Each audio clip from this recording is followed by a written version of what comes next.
You are now listening to the Life of Produk Podcast. Yeah, what up, man? It's the boy Product. You're now locked into the Life of Product Podcast. This is episode 59. Thank you so much to everybody who's been supporting the show thus far. Y'all are rocking with the kid, man. Y'all emails, your direct messages, your DMs on Instagram. Y'all really rocking with the kid, man. And the numbers are growing. It's like I said before, we've grown to other countries. More people in more cities in America are listening to it, and I'm very proud of where I'm at with it. Like I was kind of, when I first started, I was a little nervous. I'm not gonna lie to y'all, and I don't get nervous like that, but I was a little nervous. But we growing. Last episode was called "Growing and Glowing." Matter of fact, shouts out to my homegirl Mary. Mary, thank you so much for coming through. Last episode, coming through to the office, doing an in-office interview. It was great. We rocked out for like I think an hour or something like that. Yo. Couple of y'all that asked me if Mary is single. I don't know, man. I don't know if Mary is single. Go to my Instagram and find out her Instagram handle, and you ask her yourself, because I don't know if Mary's single. I don't know what Mary is doing on the dating side of things, man. I don't know. But shouts out to Mary.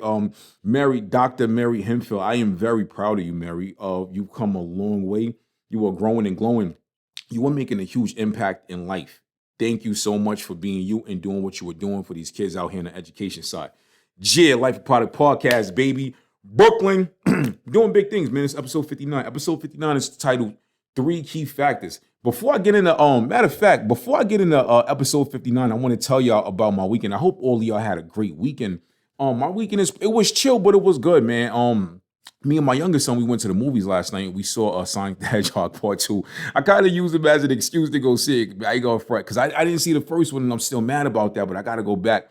But Part 2 was dope. Like, you pretty much knew what happened in Part 1. You know what I'm saying? I was a big Sega Genesis head growing up. Sonic was my joint, man. I love the game. I love the movie. Jim Carrey did his thing. Great movie. Really great movie. But what was even better was we got to spend father-son time. And I tell people this all the time, right? No matter, if you have more than one child, no matter how many children you have, try to spend individual time with all of them as much as you can, because children are like clay. Children are like clay. You have to help mold them into a beautiful sculpture. You want your kids to be artwork, man. Mold these kids. So when you get to spend one-on-one time with them, you get to pick their brain apart. You get to have one-on-one conversations that they might not want to have with you when their siblings are around or when family is around. So when you get to spend one-on-one time with your kids, you get to have these conversations they're going to remember these conversations for the rest of their lives. They're going to remember these good times they got to spend with you, with their father, for the rest of their lives. And I think this is something that we all need to do. I know our work schedules get crazy. We have extracurricular things. We try to work out. We want to relax. Us parents need to relax. But if you don't mind losing an hour, 2 hours of sleep or sitting in front of the TV, take your kid out the house, get out the house, take your kid out the house and spend some time with your child. One-on-one, and try to do this with all of them if you can. You know what I'm saying? Yeah, episode 59, man, Life of Produk Podcast. Episode 59 is titled 3 Key Factors. Now, we've all found ourselves and landed in situations we did not want to be in. And this has happened to me multiple times, unfortunately. You know what I'm saying? But it happens to everybody. And I don't care if you're a millionaire, I don't care if you're a billionaire, I don't care if you win 7 days a week. You will, at a certain point, you're gonna find yourself in situations you don't want to be in. But don't be embarrassed about it. Easier said than done, depending on what your situation is, whether it's financial, health-wise, whether you are going through bad things in a relationship. It might feel embarrassing. Look, people, let me tell you something about people, right?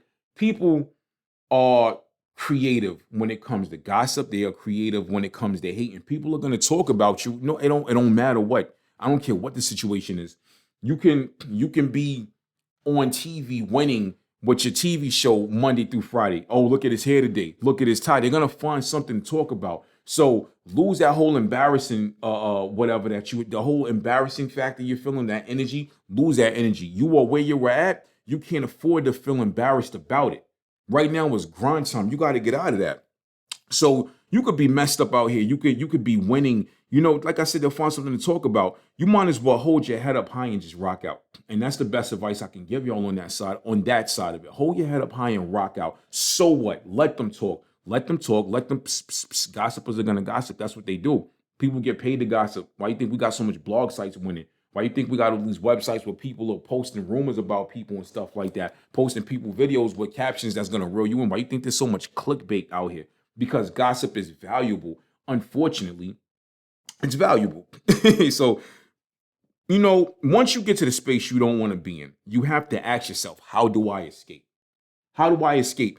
Asking yourself a question like this is like asking God and the universe at the same time. It's like asking God and the universe at the same time. Recognizing where you're at is the first step. That's the first step. So step one, like I said, there's three key factors once you find yourself and you land in these situations, right? Step number one, you have to become uncomfortable. Comfortability can kill your future. Comfortability can kill your potential. And comfortability, it can kill your will to succeed. I've been comfortable in life before, and I didn't realize I was comfortable in life. I had an ex that used to tell me, "Oh, you get too comfortable. You get too comfortable." And I was like, shut up. I get it now, but at the time I didn't get it. But at the time I was like, "Yo, shut up. Get out of here. Get out. Go in the living room with that." But no, you have to become uncomfortable. When we become uncomfortable, and when we become comfortable and we accept things we normally would have not accepted, we accept it. So if you are at a job and you were tolerating disrespect from your boss, you would not have tolerated that in the street. Why can't you go in the manager's office, close the door, and say, "Yo, I don't like how you talk to me. Stop treating me like that." Don't ask, "Can you please treat me better?" No, you're gonna treat me better, because at the end of the day, your job title does not put you higher on a humane level than me. It doesn't make you more of a man than me. It doesn't. And don't make you tougher than me. Nah, just because you got a job title, fam, it doesn't. Because if I'm an hourly employee and you're a salary employee and you talking down to me, we're gonna fix that. I've had to do that with a manager. I almost got fired from a job over 10 years ago, because I stepped to a manager like the real dude I am, and I let him know, bong, bong, bong, it'll get lit right now. And I was using a lot of profanity. It wasn't those words. I just gave y'all the Disney version of it. I gave y'all the Mickey Mouse Clubhouse of it. But fam, yo, shouts out to my boy Danny from the Bronx. Danny was there. Danny seen it. Danny was right there 5 feet away. And it almost got lit. And I was fully prepared to whoop him out. Listen, man, I was a different dude back then. Well, let me not say I was a different dude. I'm still kind of borderline that same dude. But you know what I'm saying? You talking a product from Crown and Schenectady, boy. You about to take that back to Long Island. But if you're in a relationship and you're dating somebody and that person start moving funny, you've been tolerating it. You are comfortable. Become uncomfortable. You got to have uncomfortable conversations with people to get yourself from out of there. If you find yourself in a position you don't want to be in life, whether it's work, financial, you have to become uncomfortable. Comfortability is a killer. It's a killer factor, and nobody wants to be there. We think comfortability is great. We think it's a safe zone. For some people, it is a safe zone. It's really not a safe zone. It's not a safe zone. It's comfortability is it can be a cancer to your life, man. And when I tell people that, some people, they look at me like I'm crazy, like I don't know what I'm talking about. I have been comfortable at a job where I felt like I had a cap on the money I was making, and I had to step away from it because I needed more money, but I was comfortable. I was afraid to take a leap of faith. I was afraid to try something new. I was afraid to acquire a new skill set or whatnot. I was comfortable. Comfortability was ultimately killing me. I was not excelling the way I should have been excelling. And like I told y'all, man, I am speaking from experience. I hate that I'm speaking from experience because it really happened. I had to become uncomfortable with work. I had to become uncomfortable with my weight. I had to. I told y'all before, I lost over 30 pounds. I'm down to like 210. I went to the gym today. I'm at 210 right now. And when I first started this journey, I was almost 250. I love where I'm at weight wise right now. I love it. I'm having a time of my life. I look different. I feel different. Looking different is one thing, but the fact that I feel different and I'm thinking different, that's bigger to me. Because now when I get on a treadmill, I rock out for 30 minutes straight, no breaks. I know I can keep going. I don't want to keep losing too much weight, so I kind of put a cap on how far I go on my time on the treadmill. But I know I can keep going.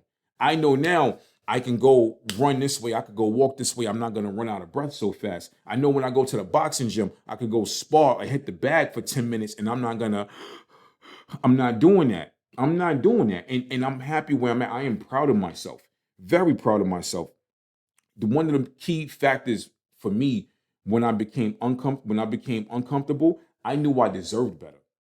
I knew I deserved. I walked away from relationships. I walked away from dating people because I knew I deserved better than what I was getting from that woman. I'm not trying to say I'm better than that woman or nothing like that, but I knew I deserved better. I deserved better. I deserved more time. I deserved more respect. I deserved more. And I'm a very easy person to please. I'm not a hard person to please.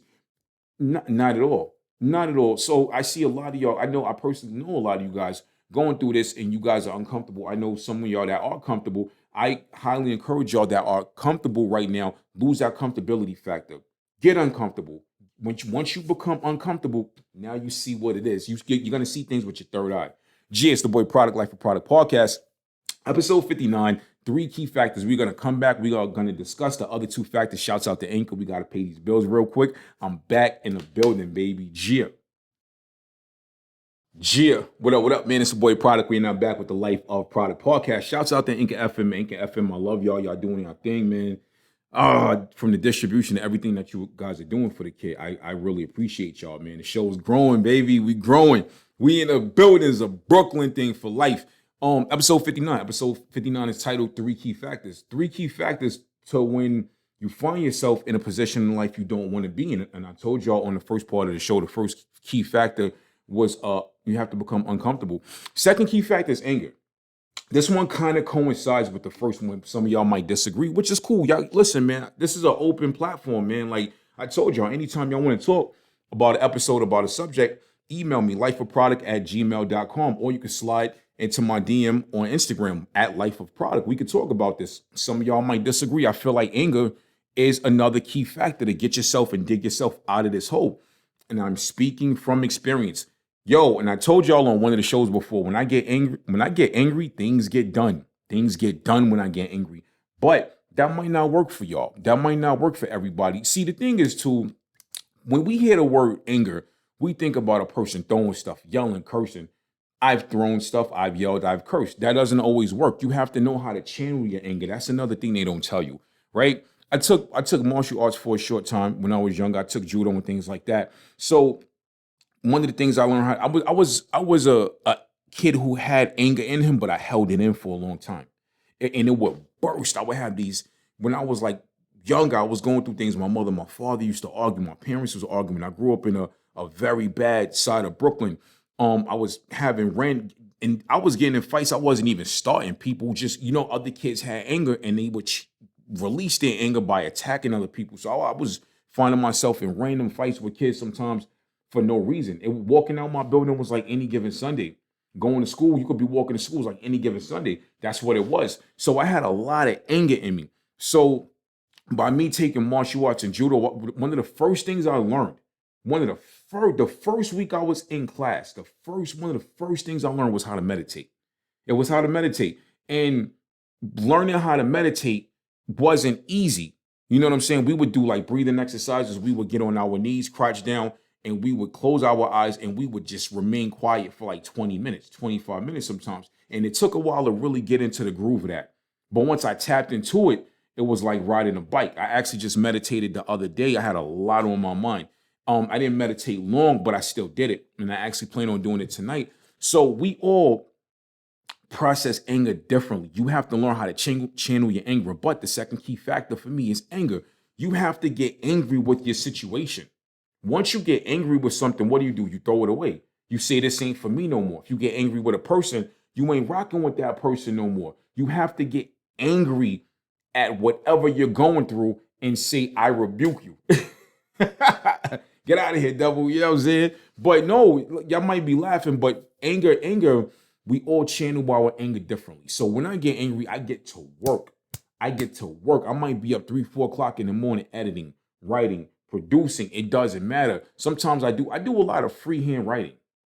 And I have the ugliest handwriting in the world. It's ugly. It's so ugly. It's the ugliest handwriting in the world. Sometimes my handwriting is so bad I can't read what I write. So sometimes I have to write slow. The angrier I am, I'm writing fast. I'm writing the script, bang, bang, bang, bang. But these are the ways. Once the anger factor kicks in, then I know how to channel my anger. So it's like you're recycling that energy. Anger is an energy. It is. Anger it's not just an emotion. Anger is deeper than an emotion. And so I hate when people be like, oh, that man is emotional. He's always angry. That's just an energy release that y'all don't understand. So we don't always understand where a person's anger comes from inside of them. We don't get it. And the main problem is we don't respect it. So you have to respect the person's anger. Or when a person gets angry and things like that, and they have these spurts of anger, they might not necessarily be angry at you.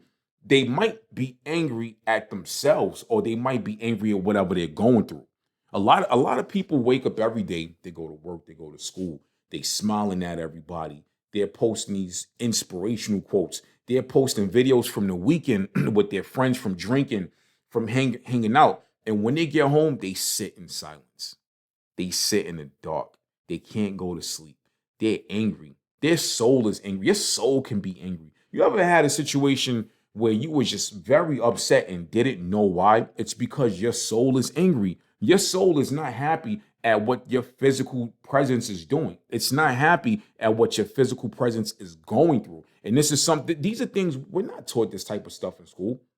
We ain't taught none of that in school. There's a lot of things to me that I feel like we need to be taught. Everything that all the lies with our kids are taught in school from, I don't even know if they still teach about Christopher Columbus, but we know what he was doing. But all of the BS that our kids are taught in school, they're not taught things on a humane level. There's a lot of humane things that they're not taught. They're not taught how to channel their anger. They're not taught how to process their thoughts properly. They're not taught how to communicate or whatnot. So you can't, how can a person who's angry on the inside mentally and on the outside communicate properly with everybody else and still function? So once you hit that second key factor of anger, now you have to release it. So remember, I told you had to become uncomfortable. Now you have to become angry. And the two go neck and neck. They run right next. They are parallel to each other. I've had to become uncomfortable. I've had to become angry. And once I became, I was angry at myself for many times.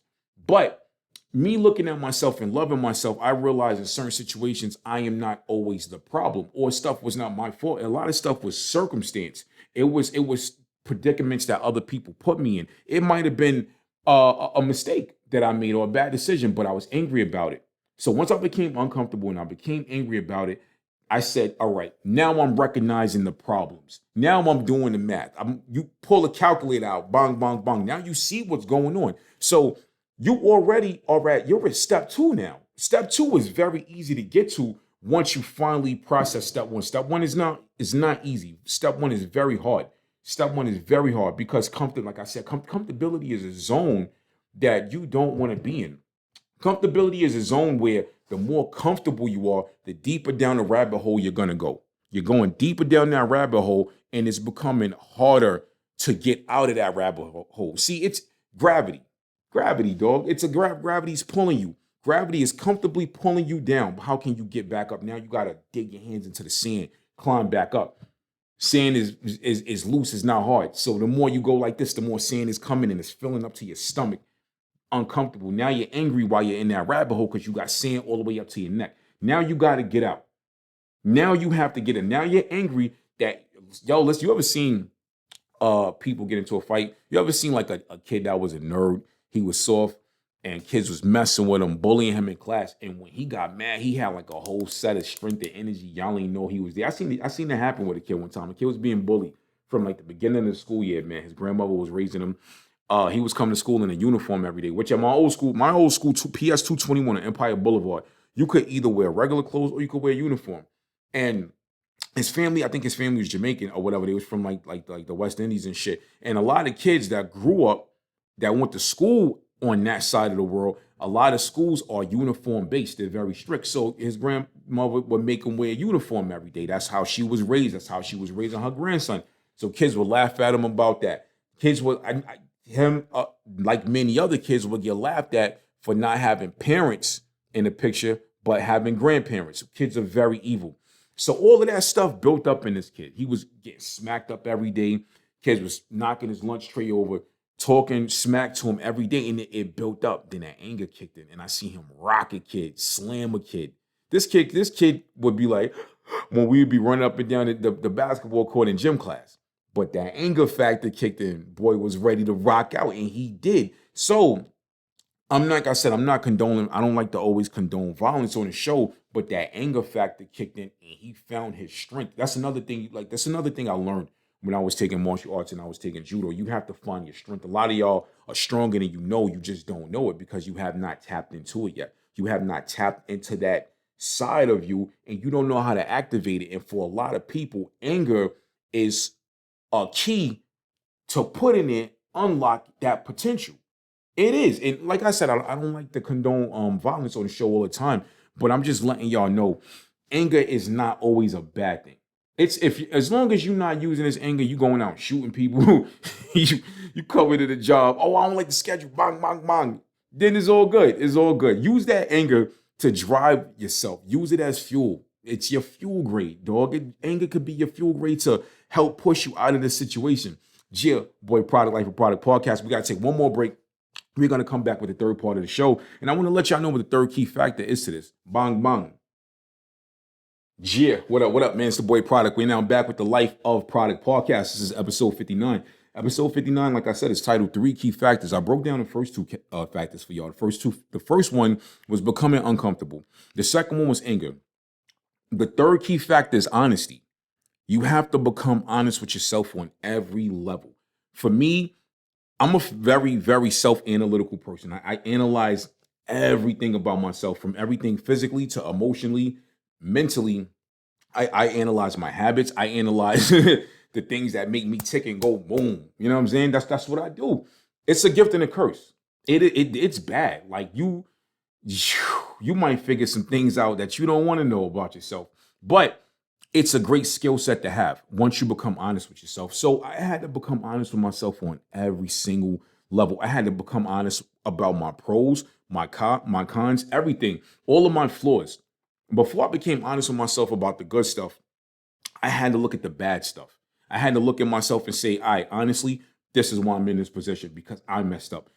I'm deeper in this position because I messed up. XYZ is happening and these people don't rock with me no more because I messed up. You understand what I'm saying? So also another part of being honest with yourself is being honest with yourself about other people.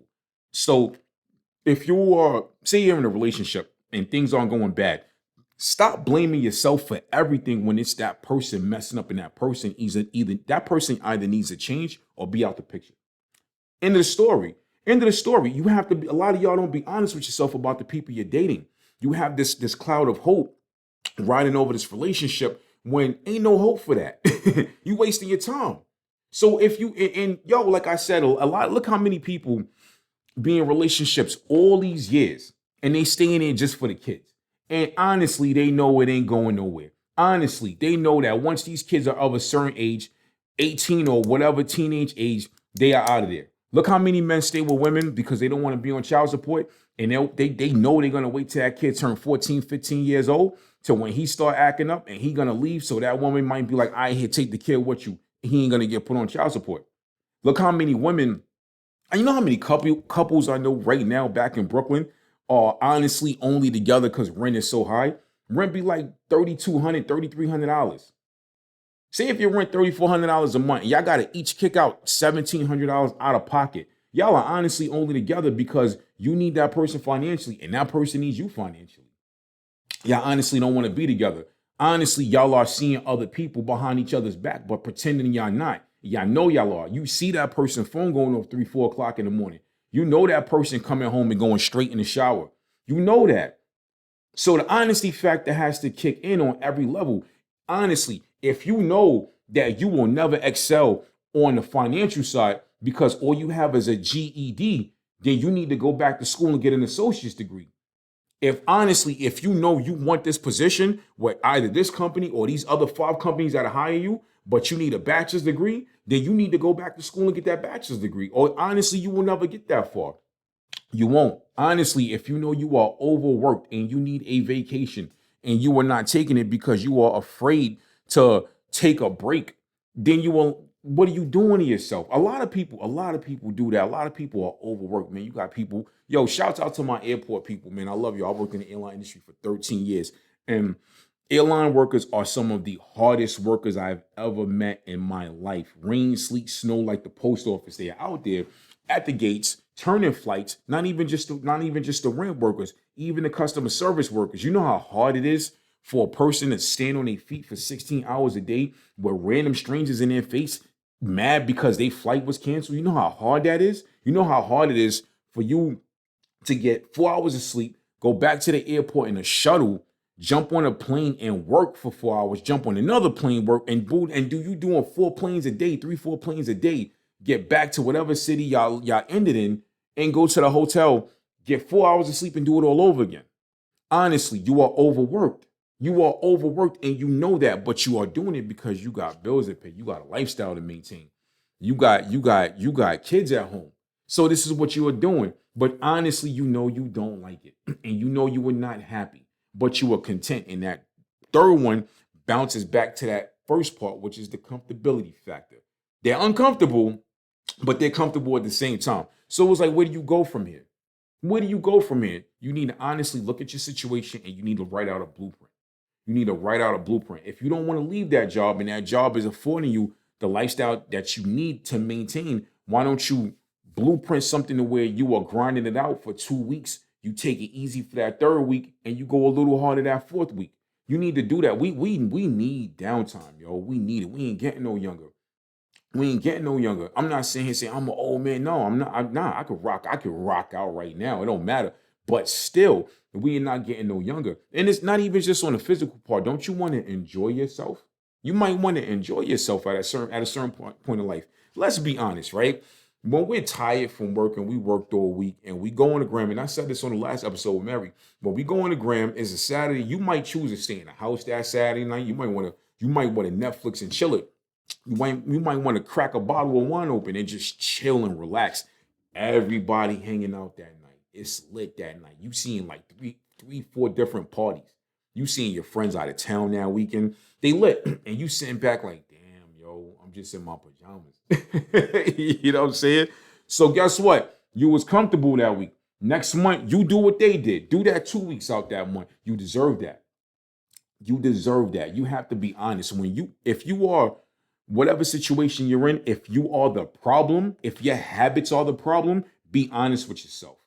If you have family, you have I've seen people in situations where family try to run interventions with them. I've seen people drink too much. I've seen people smoke too much, and their family have sat them down and they didn't want to listen because they thought they didn't have a problem, but honestly, they knew they had a problem. You could see from the outside looking in that they had a problem. If you are drinking every single weekend, you hanging over every weekend, be honest with yourself. You have a problem. Stop killing your kidneys. Stop killing your liver. Stop doing this to yourself. Love yourself. Be honest and say, I need to love myself more. Skip a weekend. Instead of drinking Henny all this weekend, drink water this weekend. Drink water and lemon. Alkaline your body. Why not do that to yourself? Don't you want to live long? You know, a lot of people, man, and a lot of people, and I hate to see this. I've known people that had alcoholism problems or whatever. They were alcoholics, and a lot of that stuff comes from an inner pain that we will never understand. And so I don't want to sit here. I apologize to y'all right now. And I want y'all, whether you're watching on YouTube or listening on the streaming app, I apologize because I don't want to come off too harsh and, and villainize you because I'm not doing that. I'm only saying this out of love because I would love to see y'all bounce back on your feet. But a lot of people that have substance abuse issues, there are people that are functional. I know functional alcoholics that drink Friday to Saturday night, 4 or 5 o'clock in the morning, going into Sunday. I know people that are functional, but that comes from a deep place of hurt that we will never understand. They could sit here and break it down and talk to you all day, and you still might not understand it. Or what's even more sad and scary is they might not know how to relate that verbally to you and tell you. Some stuff is just all vibes and energy. Like I've been around people that had alcohol issues, and you could just they didn't know how to tell you they had a problem, and it was coming from pain. That's why they were drinking so much. But you could just feel it, yo. You could just feel that, and it hurts. Like I know people like that, and I just want to personally tell you I love you, and I really want you to stop. I want you to slow down. If you can't completely stop, it's all good. Just slow down.